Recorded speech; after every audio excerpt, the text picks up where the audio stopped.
Hey, what's up guys? Thanks for stopping by the channel. So for this video, we're going to be checking out a watch from the British micro brand Alkin.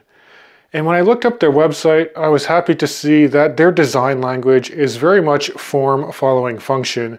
So they make some very robust watches, albeit a little bit simplistic looking. But if you follow my channel a lot, you really know that I love tool watches. So I was very happy when they sent in this Model 2 dive watch for their review. At a first glance, you might think that this is a compressor style watch, and it is because it has two crowns. One operates a bi-directional inner rotating bezel, and the other one obviously operates the movement itself.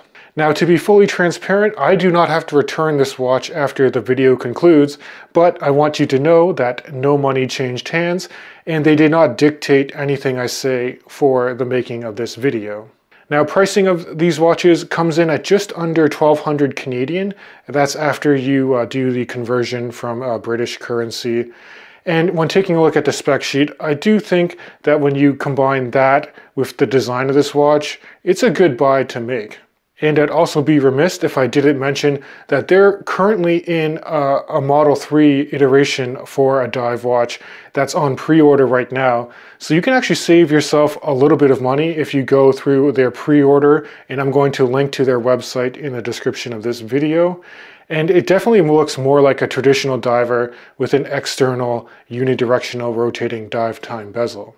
So why don't we flip the camera around now, and you guys can actually take a closer look at this Model 2 generation of diver from Alkin.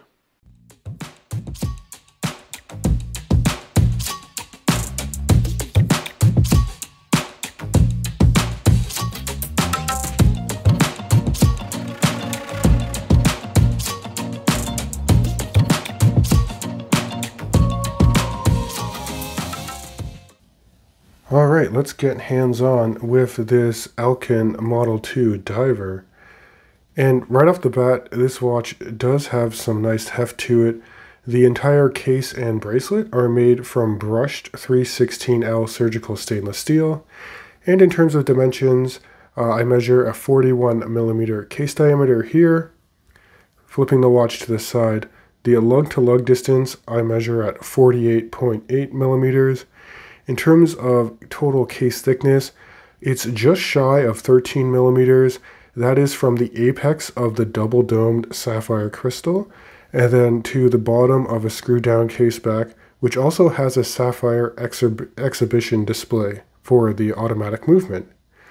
And then if you take a look at the lug opening for the supplied OEM bracelet, it's a nice even 20mm. And then the bracelet itself, which is a 3-link bracelet, has a bit of a taper down to 18mm before you hit the Alkin signed clasp, which does have multiple micro adjustment anchoring points and a fold-over security latch, and then a twin trigger releasing mechanism for a nicely milled out swing arm portion here. And if you did need to size the bracelet, individual links are held in place by threaded slot screw heads. So it's fairly quick and easy to do. And I will say that the bracelet articulation is pretty good, although this first male end link doesn't pivot straight down towards the case back here. So if your wrist is really small, you might not get the watch to pull down over your wrist just the way you want. But here's a quick in-studio wrist shot just to show you how this watch would wear on a large 7.5-inch wrist. That's 19 centimeters in total circumference if you're using the metric system. And I do think it actually conforms to the wrist very well. And it does have some wrist presence. The total weight for this watch on the bracelet sized up for my wrist comes in at a healthy 164 grams. And of course, you can actually lighten this up a little if you were to swap out the bracelet for different strap options. Moving on the dial, at first glance, it does look very simplistic, but there's a lot of refinement and cool elements going on to add a lot of depth and dimension to this particular diver. To start things off, you have a sandwich dial construction. So that top white dial actually sits just above another black date disc, and you can see where all those individual hour markers or indexes there. They're actually cut out of the white section of a dial, so it gives a little bit of depth to the overall look when telling the time. And then at the periphery of a dial, you have a nicely raised chapter ring, or I should say, that's where the bidirectional inner rotating bezel does sit. And the bezel markings, as well as the entire dial and handset, is loomed up with Swiss Superluminova BGW9, which gives a nice blue hue to the glow in zero lighting conditions. I will say that the lume on the dial itself isn't the most intense, but it does last a good amount of time once your eyes do adjust to the darkness.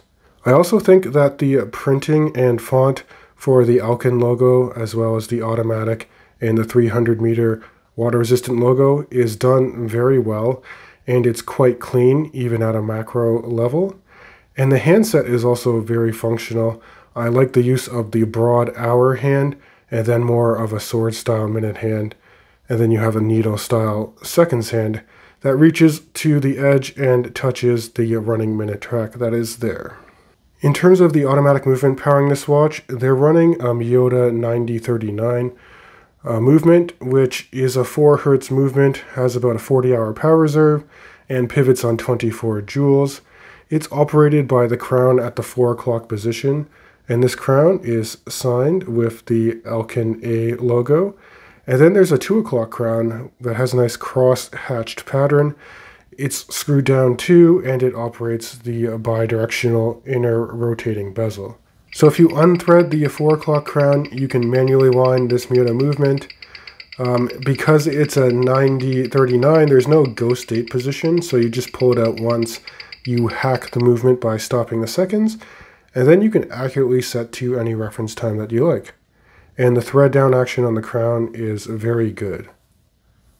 Now unthreading the 2 o'clock crown, once that is accomplished, you can quickly rotate this bidirectional bezel to any time point that you want. Usually you line it up with the minute hand, and then you have an impromptu 0 to 60 minute timer. The only minor quirk I would say about this is sometimes when you try to rethread this crown, you might end up moving that bezel point just a little bit. So it just takes a little bit of getting used to. It's not a deal breaker by any means.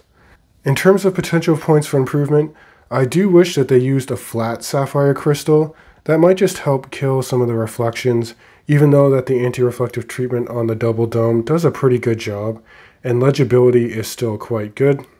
And then in terms of the bracelet, I do wish that they had better articulation when it comes to the solid male end links that are here. But outside of that, I was very impressed by this microbrand, and I really want to thank Charlie at Alkin for sending in this watch for the review. And I quickly want to hold up the product card for their version 3. In case you want to pause this video, you can check out all of the specs for their upcoming diver that's on a bit of a discount right now.